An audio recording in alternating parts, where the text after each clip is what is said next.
Advice to an actor. Saturday, May 24, 1884. Sri Ramakrishna was sitting on the small couch in his room. Recall, M. and several other devotees were present. A special worship of Kali had been performed in the temple the previous night. In connection with the worship, a theatrical performance of the Vidyasundar had been staged in the Natmandir. The master had watched a part of it that morning. The actors came to his room to pay him their respects. The master, in a happy mood, became engaged in conversation with a fair-complexioned young man who had taken the part of Vidya and played his part very well. Master, to the actor, your acting was very good. If a person excels in singing, music, dancing, or any other art, he can also quickly realize God provided he strives sincerely. Just as you practice much in order to sing, dance, and play on instruments, so one should practice the art of fixing the mind on God. One should practice regularly such disciplines as worship, japa, and meditation. Are you married? Any children? Actor: Yes, sir. I had a girl who died. Another child has been born. Master: Ah, a death and a birth. And all so quickly. You are so young. There is a saying, my husband died just after our marriage. There are so many nights for me to weep. You are no doubt realizing the nature of worldly happiness. The world is like a hog plum. The hog plum has only pit and skin. And after eating it you suffer from colic. You are an actor in the theater. That's fine. But it is a very painful profession. You are young now, so you have a full, round face. Afterwards there will be hollows in your cheeks. Almost all actors become like that. They get hollow cheeks and big bellies. Laughter: Why did I stay to watch your performance? I found the rhythm, the music, and the melody all correct. Then the Divine Mother showed me that it was God alone who acted in the performance in the roles of the players. Actor: Sir, what is the difference between lust and desire? Master: Lust is like the root of the tree, and desires are branches and twigs. Passions should be directed to God. One cannot completely get rid of the 6 passions: lust, anger, greed, and the like. Therefore one should direct them to God. If you must have desire and greed, then you should desire love of God and be greedy to attain Him. If you must be conceited and egotistic, then feel conceited and egotistic thinking that you are the servant of God, the child of God. A man cannot see God unless he gives his whole mind to Him. The mind is wasted on woman and gold. Take your own case. You have children and are occupied with the theater. The mind cannot be united with God on account of these different activities. As long as there is bhoga, there will be less of yoga. Furthermore, bhoga begets suffering. It is said in the Bhagavata that the Avadhuta chose a kite as one of his 24 gurus. The kite had a fish in its beak, so it was surrounded by 1,000 crows. Whichever way it flew with the fish, the crows pursued it crying, caw, caw. When all of a sudden the fish dropped from its beak, the crows flew after the fish, leaving the kite alone. The fish is the object of enjoyment. The crows are worries and anxiety. Worries and anxiety are inevitable with enjoyment. No sooner does one give up enjoyment than one finds peace. Money is the source of trouble. What is more, money itself becomes a source of trouble. Brothers may live happily, but they get into trouble when the property is divided. Dogs lick one another's bodies. They are perfectly friendly, but when the householder throws them a little food, they get into a scrap. Come here now and then, pointing to M. and the others. They come here on Sundays and other holidays.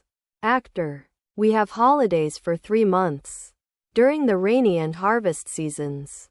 It is our good fortune to be able to visit you. On our way to Dakshineswar we heard of 2 persons, yourself and Jananarnava. Master: Be on friendly terms with your brothers. It looks well. You must have noticed in your theatrical performance that if 4 singers sing each in a different way, the play is spoiled. Actor. Yes, sir. Many birds are trapped in a net. If they all fly together and drag the net in one direction, then many of them may be saved. But that doesn't happen if they try to fly in different directions. One also sees in a theatrical performance a person keeping a pitcher of water on his head and at the same time dancing about. Quote, "Do your duties and remember God, Master. Live in the world but keep the pitcher steady on your head." That is to say, keep the mind firmly on God. I once said to the sepoys from the barracks, "Do your duty in the world but remember that the pestle of death will sometime smash your hand. Be alert about it." In Kamarpa Corps I have seen the women of carpenter families making flattened rice with a husking machine. One woman kicks the end of the wooden beam, and another woman, while nursing her baby, turns the paddy in the mortar dug in the earth. The second woman is always alert lest the pestle of the machine should fall on her hand. With the other hand she fries the soaked paddy in a pan. Besides, she is talking with customers. She says, "You owe us so much money. Please pay it before you go." Likewise, do your different duties in the world, fixing your mind on God. But practice is necessary, and one should also be alert. Only in this way can one safeguard both God and the world. Master. Proof? God can be seen. By practicing spiritual discipline one sees God. Through His grace, the rishis directly realized the self. One cannot know the truth about God through science. Science gives us information only about things perceived by the senses. As for instance, this material mixed with that material gives such and such a result. And that material mixed with this material gives such and such a result. For this reason a man cannot comprehend spiritual things with his ordinary intelligence. To understand them he must live in the company of holy persons. You learn to feel the pulse by living with a physician. Actor. Yes, sir. Now I understand. Master. You must practice tapasya. Only then can you attain the goal. It will avail you nothing even if you learn the texts of the scriptures by heart. You cannot become intoxicated by merely saying, "Siddhi," over and over. You must swallow some. One cannot explain the vision of God to others. One cannot explain conjugal happiness to a child 5 years old. Actor. How does one realize the Atman? Just then Rakal was about to take his meal in the master's room. He hesitated at the sight of so many people. During those days the master looked on Rakal as Gopala and on himself as Mother Yasoda. Master. To Rakal. Why don't you eat? Let the people stand aside if you wish it. To a devotee. Keep some ice for Rakal. To Rakal. Do you intend to go to Vanhugli? Don't go in this sun. Rakal sat down to his meal. Sri Ramakrishna again spoke to the actor. Master. Why didn't all of you take your meal from the kitchen of the Kali temple? That would have been nice. Actor. All of us don't have the same opinion about food. So our food is cooked separately. All don't like to eat in the guest house. While Rakal was taking his meal, the master and the devotees sat on the porch and continued their conversation. Means of self-realization. Master. To the actor. You ask me about self-realization. Longing is the means of realizing Atman. A man must strive to attain God with all his body, with all his mind, and with all his speech. Because of an excess of bile one gets jaundice. Then one sees everything as yellow. One perceives no color but yellow. Among you actors, those who take only the roles of women acquire the nature of a woman. By thinking of woman your ways and thoughts become womanly. Just so, by thinking day and night of God one acquires the nature of God. The mind is like white linen just returned from the laundry. It takes on the color you dip it in. Actor. But it must first be sent to the laundry. Master. Yes. First is the purification of the mind.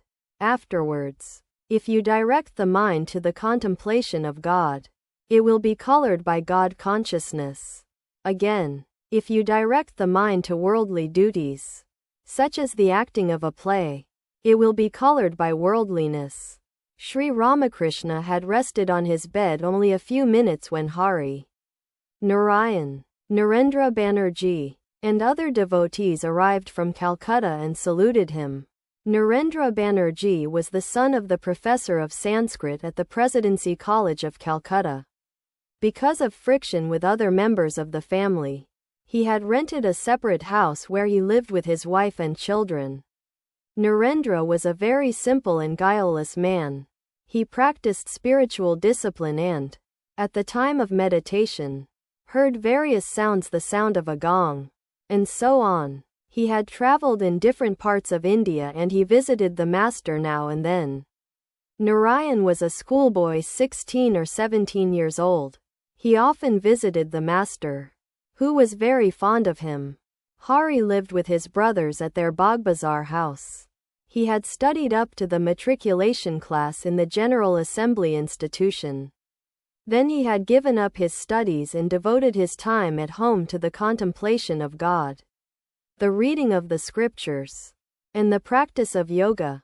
He also visited the master now and then. Sri Ramakrishna often sent for Hari when he went to Balaram's house in Bagbazar. Master, to the devotees, I have heard a great deal about Buddha. He is one of the 10 incarnations of God. 2 Brahman is immovable, immutable, inactive, and of the nature of consciousness. When a man merges his buddhi, his intelligence, in Bodha, consciousness, then he attains the knowledge of Brahman. He becomes Buddha, enlightened. Nangta used to say that the mind merges in the buddhi, and the buddhi in Bodha, consciousness. The aspirant does not attain the knowledge of Brahman as long as he is conscious of his ego. The ego comes under one's control after one has obtained the knowledge of Brahman and seen God. Otherwise the ego cannot be controlled. It is difficult to catch one's own shadow. But when the sun is overhead, the shadow is within a few inches of the body. A devotee, what is the vision of God like? Master, haven't you seen a theatrical performance? The people are engaged in conversation. When suddenly the curtain goes up, then the entire mind of the audience is directed to the play. The people don't look at other things any longer. Samadhi is to go within oneself like that.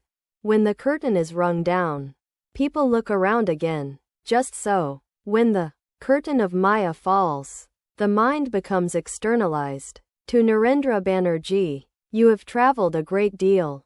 Tell us something about the sadhus. Narendra told the story of 2 yogis in Bhutan who used to drink daily a pound of the bitter juice of neem leaves. He had also visited the hermitage of a holy man on the bank of the Narmada.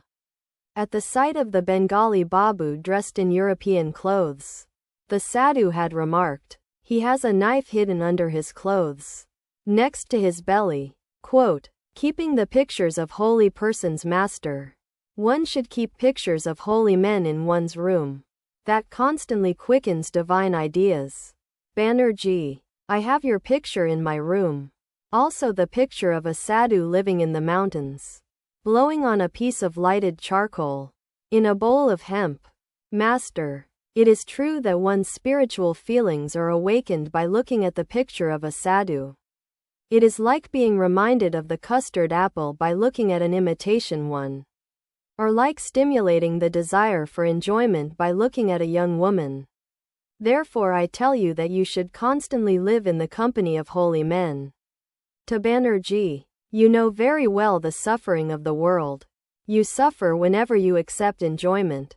As long as the kite kept the fish in its beak, it was tormented by the flock of crows.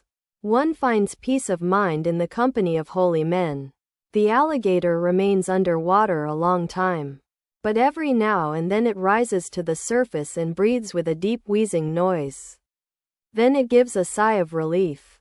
Actor, revered sir, what you have just said about enjoyment is very true.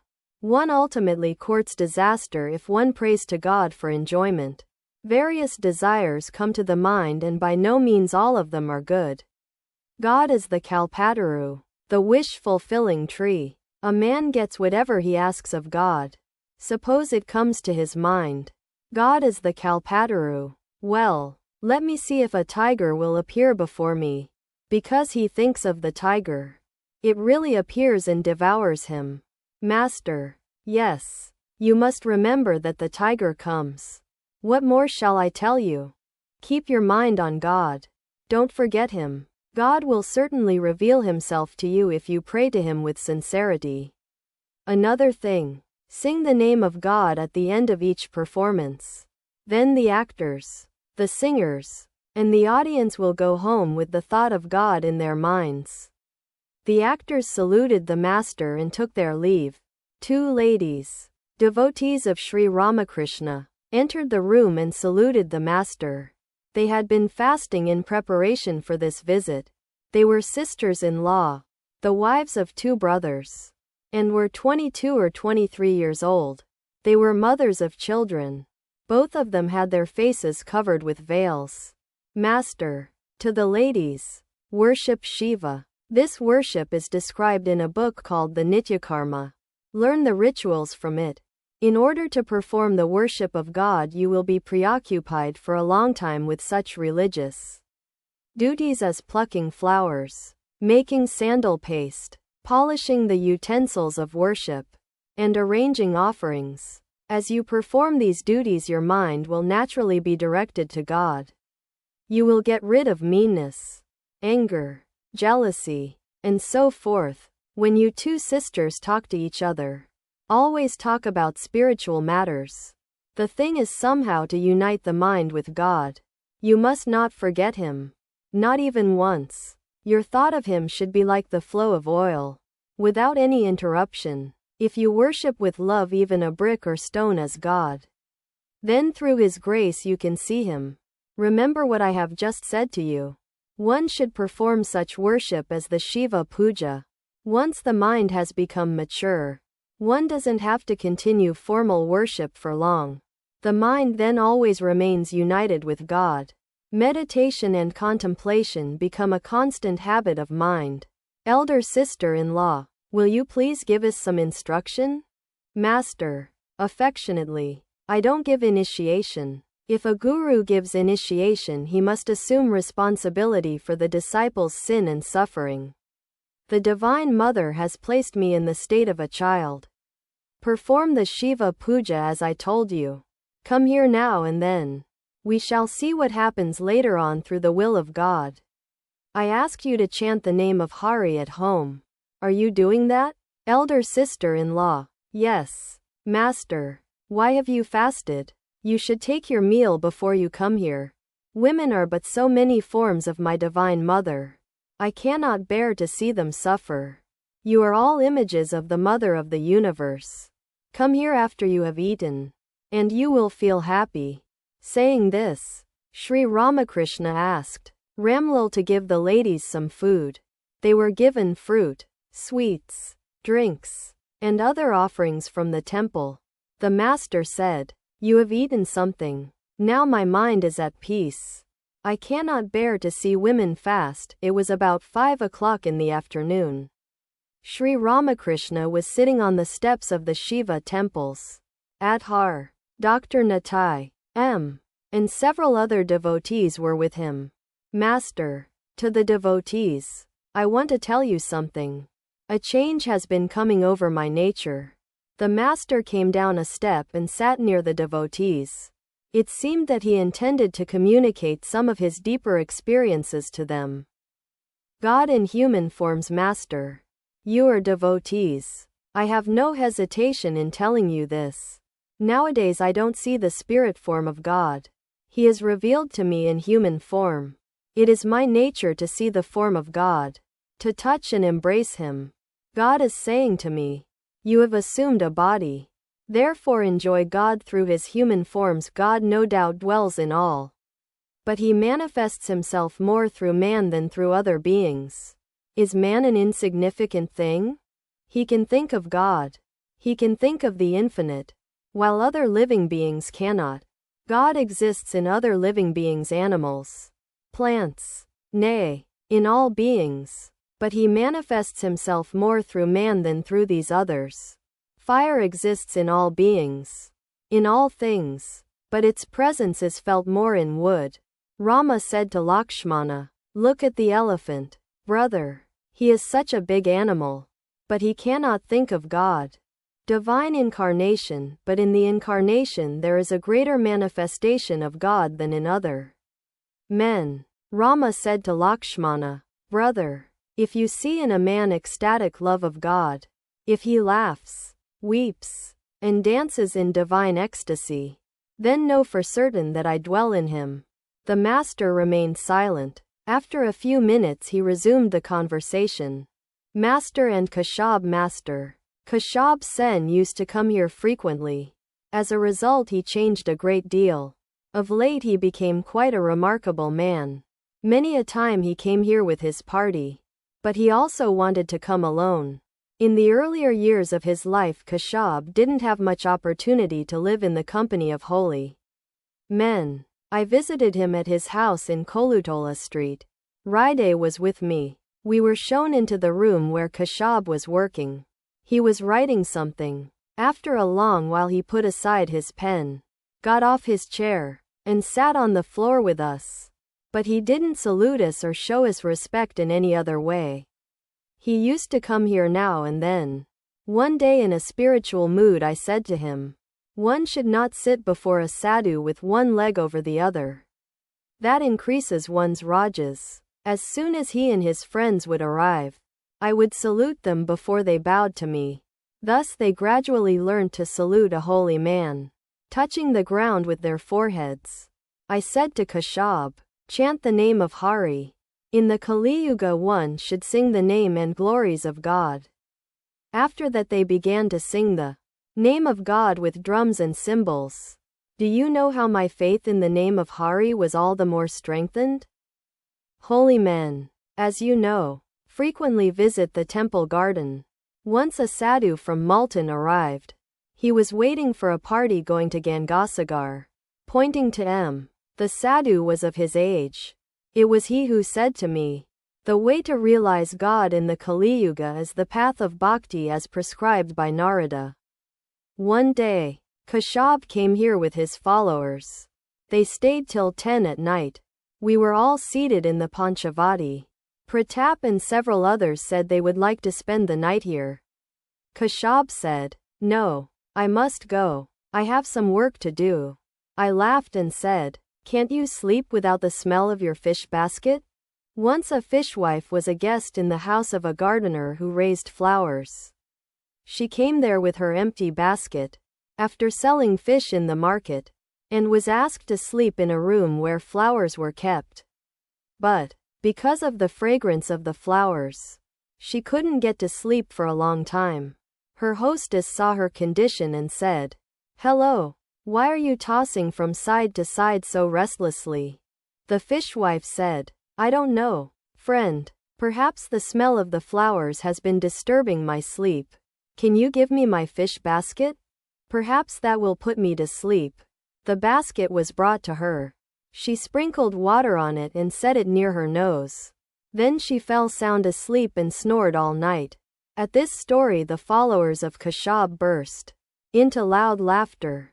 God, the scripture, and the devotee are identical. Kashyap conducted the prayer that evening at the bathing ghat on the river. After the worship I said to him, "It is God who manifests himself in one aspect, as the scriptures. Therefore one should worship the sacred books, such as the Vedas, the Puranas, and the Tantras. In another aspect he has become the devotee.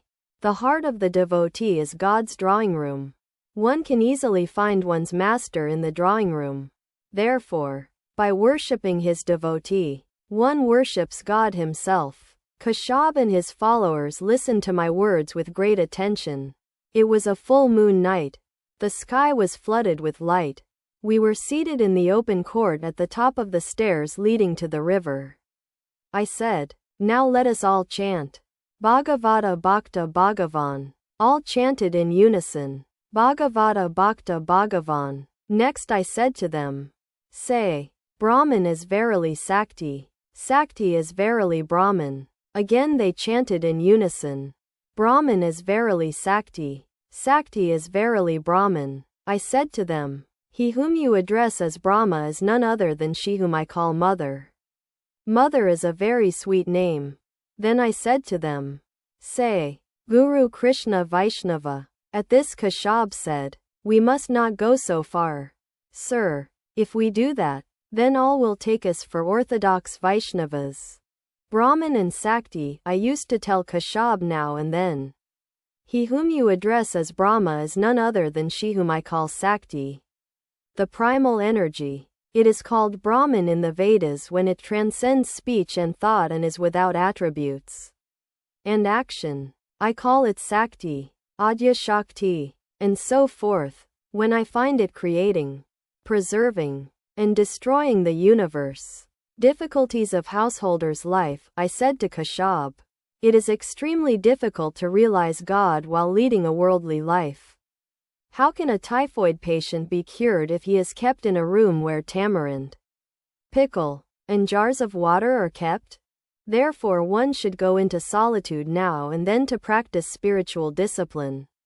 When the trunk of a tree becomes thick and strong, an elephant can be tied to it, but a young sapling is eaten by cattle. That is why Kashyap would say in his lectures, live in the world after being strengthened in spiritual life. To the devotees, you see, Kashyap was a great scholar. He lectured in English. Many people honored him. Queen Victoria herself talked to him.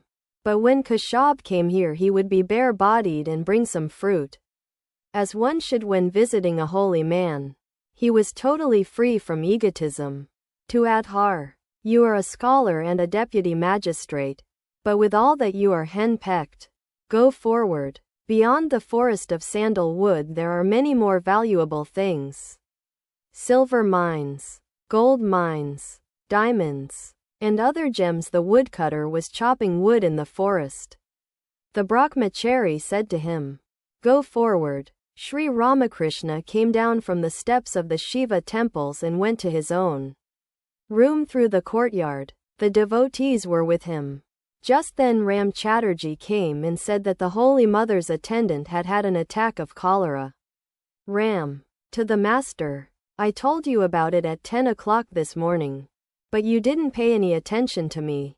Master. What could I do? Ram. Yes. What could you do? But there were Rakal, Ramlal, and others. Even they didn't pay any attention. Kishori has gone to Alambazar to get medicine. Master. Alone? Where will he get medicine? Yes. Alone. He will get it at Alambazar. Master. 2M. Tell the nurse what to do if the illness takes a turn for the worse or if the patient feels better. M. Yes. Sir. The ladies mentioned before saluted the master and were about to take their leave.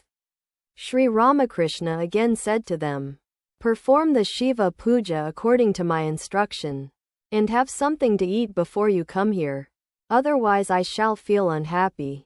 Come another day. Sri Ramakrishna sat down on the porch west of his room. Narendra Banerjee, Hari, M. and others sat by his side. The master knew about Narendra's family difficulties. Master, you see, all these sufferings are because of a piece of loin cloth. A man takes a wife and begets children. Therefore he must secure a job. The sadhu is worried about his loin cloth, and the householder about his wife. Further, the householder may not live on good terms with his relatives, so he must live separately with his wife. With a laugh, Chaitanya once said to Nityananda, listen to me, brother. A man entangled in worldliness can never be free. M. To himself. Perhaps the master is referring to the world of avidya. It is the world of avidya that entangles a householder. M. was still living in a separate house with his wife, on account of a misunderstanding with the other members of his family. Master. To Banerjee. Pointing to M. He also lives in a separate house. You two will get along very well. Once two men happened to meet. One said to the other, "Who are you?" "Oh, I am away from my country," was the other's reply. The second man then asked the first, "And who are you, pray?" "Oh, I am away from my beloved," was the answer. Both were in the same plight, so they got along very well. All laugh. But one need not have any fear if one takes refuge in God. God protects his devotee. Hari. Well, why does it take many people such a long time to realize him? Master. The truth is that a man doesn't feel restless for God unless he is finished with his enjoyments and duties. The physician says, referring to the patient, "Let a few days pass first, then a little medicine will do him good." Narada said to Rama, "Rama, you are passing your time in Ayodhya. How will Ravana be killed? You have taken this human body for that purpose alone." Rama replied, "Narada, let the right time come. Let Ravana's past actions begin to bear fruit. Then everything will be made ready for his death." Hari. Why is there so much suffering in the world? Master. This world is the Lila of God. It is like a game. In this game there are joy and sorrow, virtue and vice, knowledge and ignorance, good and evil. The game cannot continue if sin and suffering are altogether eliminated from the creation. In the game of hide and seek one must touch the granny in order to be free. But the granny is never pleased if she is touched at the very outset. It is God's wish that the play should continue for some time. Then out of 100,000 kites, at best but one or two break free. And thou dost laugh and clap thy hands, O mother, watching them. In other words, after the practice of hard spiritual discipline, one or two have the vision of God through his grace and are liberated. Then the Divine Mother claps her hands in joy and exclaims, "Bravo! There they go." Hari. But this play of God is our death. Master. Smiling. Please tell me who you are. God alone has become all this Maya, the universe, living beings, and the 24 cosmic principles. As the snake I bite, and as the charmer I cure. It is God himself who has become both Vidya and Avidya. He remains deluded by the Maya of Avidya, ignorance. Again, with the help of the Guru, he is cured by the Maya of Vidya, knowledge, ignorance, knowledge, and perfect wisdom. The Janani sees that God alone exists and is the doer, that he creates, preserves, and destroys. The Vijnani sees that it is God who has become all this. After attaining Mahabhava and Prema, one realizes that nothing exists but God. Bhakti pales before Bhava. Bhava ripens into Mahabhava and Prema. To Banerjee, do you still hear that gong-like sound at the time of meditation? Banerjee, yes, sir, every day. Besides, I have visions of God's form. Do such things stop after the mind has once experienced them? Master, true. Once the wood catches fire, it cannot be put out. To the devotees, he knows many things about faith. Banerjee, I have too much faith. Master, bring the women of your family with those of Balaram's. Banerjee, who is Balaram? Master, don't you know Balaram? He lives at Bozapara. Sri Ramakrishna loved guileless people. Narendra Banerjee was absolutely guileless. The master loved Niranjan because he, too, was without guile. Master, 2M. Why do I ask you to see Niranjan? It is to find out if he is truly guileless. Quote, Sunday, May 25, 1884. Sri Ramakrishna was sitting on the cement platform that encircled the trunk of the old banyan tree in the Panchavati. Vijay, Surendra, Bhavanath, Rakal, and other devotees were present. A few of them sitting with the master on the platform, the rest on the ground below. The devotees had thought of celebrating the master's birthday. which had to be put off because of his illness. Since Sri Ramakrishna now felt much better, the devotees wanted to have the celebration that day. A woman musician, a famous singer of kirtan, was going to entertain them with devotional songs. It was 1 o'clock in the afternoon. M. had been looking for Sri Ramakrishna in the master's room. When he did not find him there, he went to the Panchavati and eagerly asked the devotees, "Where is he?" He was standing right in front of the master, but in his excitement did not notice him. The devotees laughed loudly. A moment later M. saw Sri Ramakrishna and felt very much embarrassed. He prostrated himself before the master, who sat there facing the south and smiling happily. Kedar and Vijay were sitting at his left. These two devotees had had a misunderstanding recently when Kedar had cut off his connection with the Brahmo Samaj. Master, to M. with a smile, "You see how I have united them." The master had brought a Madhavi creeper from Vrindavan in the year 1868 and had planted it in the Panchavati. The creeper had grown big and strong. Some children were jumping and swinging from it. The master observed them and laughed. He said, "They are like young monkeys. They will not give up swinging even though they sometimes fall to the ground." Noticing that Surendra was standing before him, the master said to him affectionately, "Come up and sit with us on the platform. Then you can dangle your feet comfortably." Surendra went up and took his seat. Bhavanath had his coat on. Surendra said to him, "Are you going to England?" Master, smiling, "God is our England. Now and then I used to leave off my clothes and joyfully roam about naked.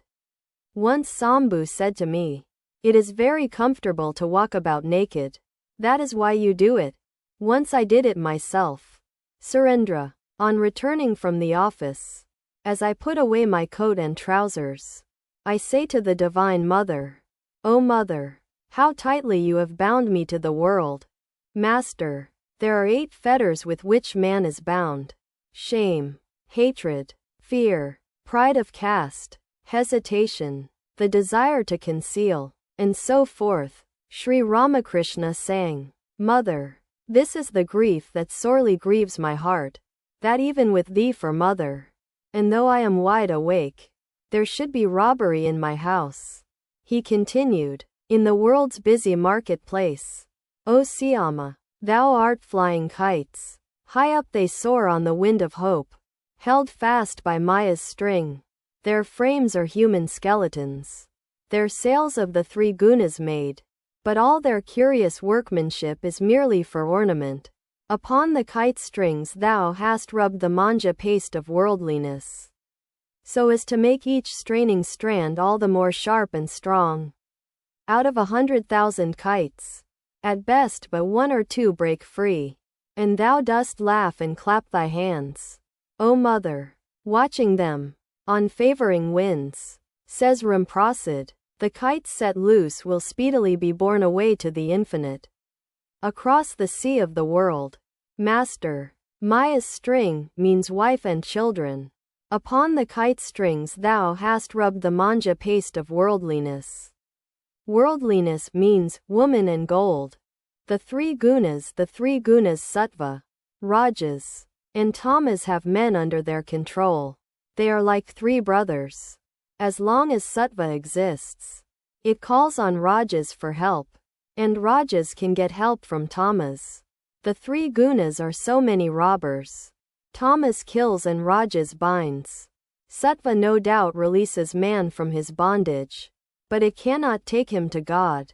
Vijay, smiling, "It is because sattva, too, is a robber." Master, smiling, "True, sattva cannot take man to God, but it shows him the way." Bhavanath, "These are wonderful words indeed." Master, "Yes, this is a lofty thought." Listening to these words of the master, the devotees felt very happy. The bondage of woman and gold. Master, woman and gold is the cause of bondage. Woman and gold alone constitutes samsara, the world. It is woman and gold that keeps one from seeing God. holding the towel in front of his face. Do you see my face anymore? Of course not. The towel hides it. No sooner is the covering of woman and gold removed than one attains Chidananka, consciousness and bliss. Corrupting influence of lust, let me tell you something. He who has renounced the pleasure of a wife has verily renounced the pleasure of the world. God is very near to such a person. The devotees listened to these words in silence. Master, to Kedar, Vijay, and the other devotees, he who has renounced the pleasure of a wife has verily renounced the pleasure of the world. It is woman and gold that hides God. You people have such imposing mustaches. And yet you too are involved in woman and gold. Tell me if it isn't true. Search your heart and answer me. Vijay. Yes, it is true. Kedar remained silent. Master, I see that all are under the control of woman. One day I went to Captain's house. From there I was to go to Ram's house. So I said to Captain, please give me my carriage hire. He asked his wife about it. She too held back and said, what's the matter? What's the matter? At last Captain said, Ram will take care of it. You see, the Gita, the Bhagavata, and the Vedanta all bow before a woman. All laugh. A man leaves his money, his property, and everything in the hands of his wife. But he says with affected simplicity, I have such a nature that I cannot keep even 2 rupees with me. A man went to an office in search of a job. There were many vacancies, but the manager did not grant his request. A friend said to the applicant, appeal to Golapi, and you will get the job. Golapi was the manager's mistress. Men do not realize how far they are dragged down by women. Once I went to the fort in a carriage, feeling all the while that I was going along a level road. At last I found that I had gone 4 stories down. It was a sloping road. A man possessed by a ghost does not know he is under the ghost's control. He thinks he is quite normal. Vijay, smiling, but he can be cured by an exorcist if he finds one. In answer to Vijay, Sri Ramakrishna only said, that depends on the will of God. Then he went on with his talk about women.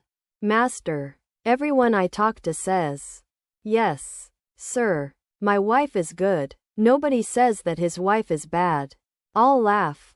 Those who constantly live with woman and gold are so infatuated with it that they don't see things properly. Chess players oftentimes cannot see the right move for their pieces on the board. But those who watch the game from a distance can understand the moves more accurately. Woman is the embodiment of Maya. In the course of his hymn to Rama, Narada said, O Rama, all men are parts of thee. All women are parts of Sita, the personification of thy Maya.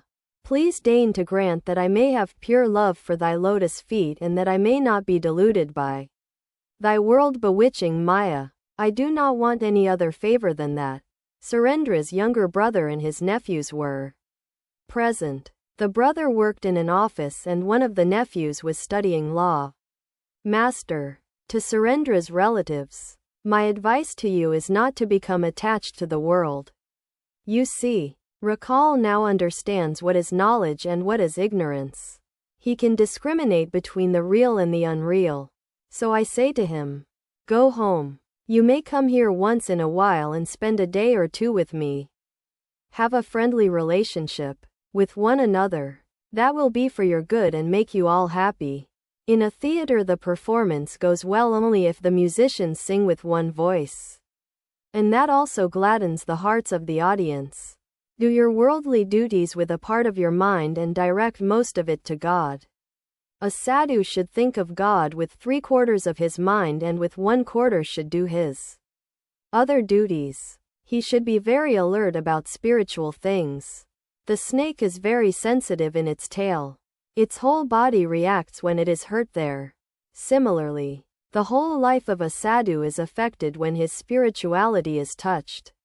Sri Ramakrishna was going to the pine grove and asked Gopal of Sinthi to take his umbrella to his room. Arrangements had been made in the Panchavati for the kirtan. When the mister had returned and taken his seat again among the devotees, the musician began her song. Suddenly there came a rainstorm.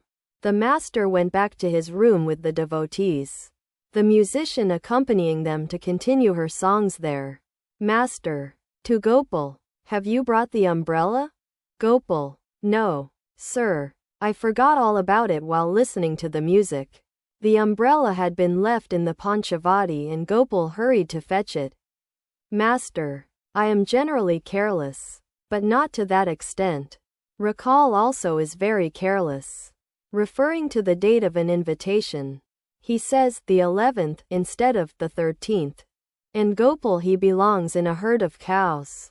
The musician sang a song about the monastic life of Chaitanya. Now and then she improvised lines. He will not look upon a woman, for that is against the sannyasi's duty.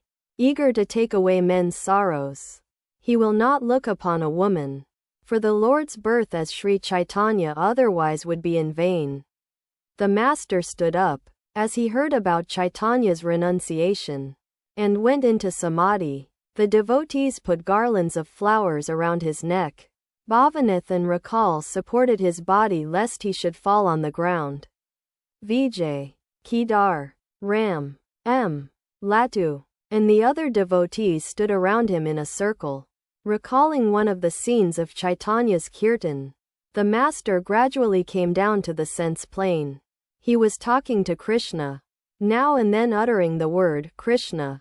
He could not say it very distinctly because of the intensity of his spiritual emotion. He said, Krishna, Krishna, Krishna, Krishna Sachidananda. Nowadays I do not see your form. Now I see you both inside me and outside. I see that it is you who have become the universe, all living beings, the 24 cosmic principles, and everything else. You alone have become mind, intelligence, everything. It is said in the hymn of salutation to the Guru. I bow down to the Guru by whose grace I have realized him who pervades the indivisible universe of the animate and the inanimate. You alone are the indivisible. Again, it is you who pervade the universe of the animate and the inanimate. You are verily the manifold universe. Again, you alone are its basis. O Krishna, you are my life. O Krishna, you are my mind. O Krishna, you are my intelligence. O Krishna, you are my soul. O Govinda, you are my life breath. You are my life itself. Vijay was also in an ecstatic mood. The master asked him, My dear sir, have you too become unconscious? Number. Sir, said Vijay humbly. The music went on. The musician was singing about the blinding love of God, as she improvised the lines. O beloved of my soul, within the chamber of my heart I would have kept you day and night. The master again went into samadhi. His injured arm rested on Bhavanath's shoulder. Sri Ramakrishna partly regained outer consciousness. The musician improvised. Why should one who, for thy sake, has given up everything endure so much of suffering? The master bowed to the musician and sat down to listen to the music. Now and then he became abstracted. When the musician stopped singing, Sri Ramakrishna began to talk to the devotees. Prema Master. To Vijay and the others. What is prema? He who feels it, this intense and ecstatic love of God, not only forgets the world but forgets even the body, which is so dear to all. Chaitanya experienced it. The master explained this to the devotees by singing a song describing the ecstatic state of prema. Oh, when will dawn the blessed day when tears of joy will flow from my eyes as I repeat Lord Hari's name? The master began to dance, and the devotees joined him. He caught M. by the arm and dragged him into the circle. Thus dancing, Sri Ramakrishna again went into samadhi. Standing transfixed, he looked like a picture on canvas. Kedar repeated the following hymn to bring his mind down from the plane of samadhi. We worship the Brahman consciousness in the lotus of the heart, the indifferentiated, who is adored by Hari, Hara, and Brahma, who is attained by yogis in the depths of their meditation, the scatterer of the fear of birth and death, the essence of knowledge and truth, the primal seed of the world. Sri Ramakrishna gradually came back to the plane of normal consciousness. He took his seat and chanted the names of God. Om Satchidananda, Govinda, Govinda, Govinda, Yogamaya, Bhagavata Bhakta Bhagavan. The master took dust from the place where the kirtan had been sung and touched it to his forehead. A little later Sri Ramakrishna was sitting on the semicircular porch facing the Ganges. The devotees sitting by his side. Now and then the master would exclaim, "Ah, Krishna Chaitanya, Master," to Vijay and the others. There has been much chanting of the Lord's name in the room. That is why the atmosphere has become so intense. Bhavanath, words of renunciation. 2. The master said, "Ah, how thrilling." Then he sang about Gauranga and Nityananda. Gaura bestows the nectar of prema. Jar after jar he pours it out. And still there is no end. Sweetest Nitai is summoning all. Beloved Gaura bids them come. Shantapur is almost drowned. And Nadia is flooded with prerna. Strict rules for Sannyasis life master. To Vijay and the others. The musician sang rightly. A sannyasi must not look at a woman. This is the sannyasi's dharma. What a lofty ideal. Vijay. Yes indeed. Sir. Master. Others learn from the sannyasi's example. That is why such strict rules are prescribed for him. A sannyasi must not look even at the portrait of a woman.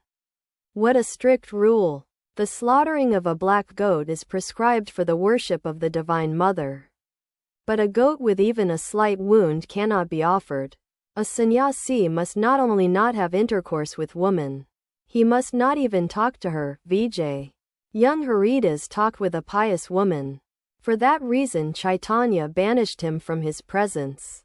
Master. A sannyasi associated with woman and gold is like a beautiful damsel with a bad odor.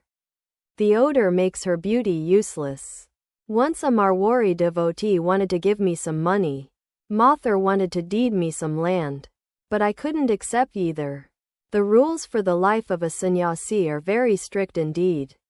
If a man takes the garb of a sannyasi, he must act exactly like one. Haven't you noticed in the theater that the man who takes the part of the king acts like a king? And the man who takes the part of a minister acts like a minister? But on attaining the state of the Paramahamsa one becomes like a child. A child 5 years old doesn't know the difference between a man and a woman. But even a Paramahamsa must be careful, so as not to set a bad example to others. Referring to Kashyap's association with woman and gold, which had hindered his work as a spiritual teacher, Sri Ramakrishna said to Vijay, "Do you understand?" Vijay. Yes, sir. Master. He couldn't achieve very much because he wanted to satisfy both God and the world. Vijay. Chaitanya said to Nityananda, "Nitai, I shall not be able to do the people any good unless I renounce the world. All will imitate me and want to lead the life of a householder. No one will try to direct his whole mind to the lotus feet of God." Renouncing woman and gold. Master. Yes. Chaitanyadeva renounced the world to set an example to mankind. The sannyasi is a world teacher. The sannyasi must renounce woman and gold for his own welfare, even if he is unattached, and consequently not in danger. Still, in order to set an example to others, he must not keep woman and gold near him.